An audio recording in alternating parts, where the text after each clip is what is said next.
روزوں کے متعلق بہت ساری چیزیں غلط عام ہو گئی ہیں، ان کو ٹھیک طرح صحیح سمجھنے کی ضرورت ہے۔ بہت سارے لوگ سمجھتے ہیں کہ انجیکشن کرنے سے روزہ ٹوٹ جاتا ہے، ایسا نہیں، انجیکشن کرنے سے روزہ نہیں ٹوٹتا۔ بہت سارے لوگ سمجھتے ہیں ڈرپ لگانے سے روزہ ٹوٹ جاتا ہے، ایسا نہیں ہے۔ اس کا بھی فیصلہ ہوا ہے کہ ڈرپ لگانے سے روزہ نہیں ٹوٹتا۔ البتہ صاحب یہ بھی فیصلہ ہوا ہے کہ بلا ضرورت کے صرف طاقت کے لیے اگر ڈرپ لگایا جا رہا ہے اس سے روزہ مکروہ ہو جاتا ہے، یعنی روزے کی افادیت یا روزے کا اثر کم ہو جاتا ہے یا ختم ہو جاتا ہے۔ اسی طرح سے آنکھوں میں دوائی ڈالنے سے روزہ نہیں ٹوٹتا، کانوں میں دوائی ڈالنے سے روزہ نہیں ٹوٹتا، دانت نکالنے سے روزہ نہیں ٹوٹتا، ناک میں دوائی ڈالنے سے روزہ ٹوٹ جاتا ہے۔ لیکن اگر ناک میں صرف ٹیوب لگایا گیا اور وہ حالت سے نیچے ظاہر ہے وہ نہیں اترے گا تو اس سے روزے پر کوئی ایسا اثر نہیں پڑے گا۔ دانت نکالنے سے روزہ نہیں ٹوٹتا، سرجری کرنے سے بھی روزہ نہیں ٹوٹتا، اگر کسی کو بلڈ چڑھایا گیا تو اس سے بھی روزے میں کوئی اثر نہیں پڑتا۔ خود بخود اگر الٹی آ گئی اور کتنی زیادہ الٹی کیوں نہ آ جائے اس سے روزہ نہیں ٹوٹتا، لیکن جان بوجھ کر اگر کوئی انسان الٹی کرتا ہے تو اس سے روزہ ٹوٹ جاتا ہے، اور یہ حدیث میں موجود ہے۔ بس ایک مسئلہ اور ہے، وہ بہت اہم ہے اور اس سلسلے میں بڑی کوتاہیاں پائی جاتی ہیں، کاش وہ کوتاہی کس طرح سے دور ہو جائے، تو گمبھیر مسئلہ ہے، اور وہ یہ ہے کہ خواتین کو پریگننسی میں اور فیڈنگ کے زمانے میں، یعنی جب حالت حمل میں ہوگی تب اور جب وہ بچے کو دودھ پلا رہی ہوگی تب روزہ چھوڑ دینے کی اجازت ہے۔ مستورات جمویز بک حساب آسان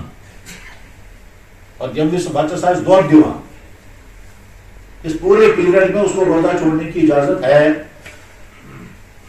لیکن ساتھ میں حکم یہ ہے کہ جب آپ اس سے باہر نکل جاؤ گے تو آپ کو یہ روزہ رکھنا پڑے گا۔ اب ایک خاتون کو اس سال رمضان میں پریگننسی تھی، روزہ نہیں رکھا، اگلے سال اس کو بچے کو دودھ پلانا ہے، روزہ نہیں رکھا، اس سے اگلے سال پھر بچے کو دودھ پلا رہے تو روزہ نہیں رکھا، تو 3 رمضان ہو گئے، چوتھے سال پھر حمل آ گیا تو پھر کنسیو ہو گیا، پھر حمل شروع ہو گیا تو 1 رمضان اور تو ہو گئے 4 رمضان، اس کے بعد اگلے سال اس کو پھر روزہ، بچے کو دودھ پلا رہی ہے، رمضان میں چھوڑ دیا، اگلے سال پھر رمضان آ گیا، پھر رمضان تو 6 رمضان ہو گئے۔ اس کے بعد پھر اتفاق سے اگر پھر تیسرا بچہ ٹھہر گیا تو تیسرا بچہ ٹھہر گیا، پھر اسی طرح سے 3 رمضان چلے جائیں گے تو 9-10 رمضان جمع ہوں گے۔ اب یہ جو 9-10 رمضان جمع ہو گئے ان کا روزوں کا کیا ہوگا؟ تو یہاں عام طور پر نہ علماء کی اس طرف دھیان جاتا ہے، نہ امام صاحبان اس پر توجہ کر پاتے ہیں، اور عام مسلمان بھی سوچتا بھی نہیں ہے، یا سوچتا ہوگا تو وہی ذہن میں دبا کر کے، اور عورتیں کہاں پوچھیں گی۔ تو اس طرح سے یہ مسئلہ جو ہے بڑا اہم بن جاتا ہے کہ اگر کسی خاتون کو 3-4 بچے ہو گئے اور ان 3-4 بچوں کے پرورش کرنے میں حالت حمل اور دودھ پلانے کے زمانے میں 3-3 سال رمضان کے نکل گئے ہیں، اس کے بعد پھر 10-12 رمضان جمع ہو گئے، اب کیا ہوگا؟ اور ادھر سے روزوں کے متعلق کفارہ نہیں، روزوں کا فدیہ نہیں دے سکتے، روزہ ہی رکھنا پڑے گا۔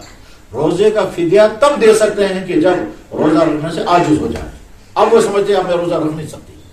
میں روزہ رکھ ہی نہیں سکتی، چاہے وہ مرد ہو چاہے عورت ہو۔ آدمی عمر کے اس سٹیج پر پہنچ گیا کہ اب وہ روزہ نہیں رکھ سکتا اور آئندہ بھی امید نہیں ہے کہ وہ اس قابل ہوگا کہ روزہ رکھ سکے گا، تب اس کو اجازت ہے وہ فدیہ دے گا۔ مثلا ایک انسان بڑھاپے میں ہے، اس بڑھاپے میں جب وہ روزہ نہیں رکھ پائے گا تو اسلام اسے اجازت دیتا ہے کہ آپ فدیہ دے دو، 1 روزے کے بدلے میں 1 صدقہ دے دو۔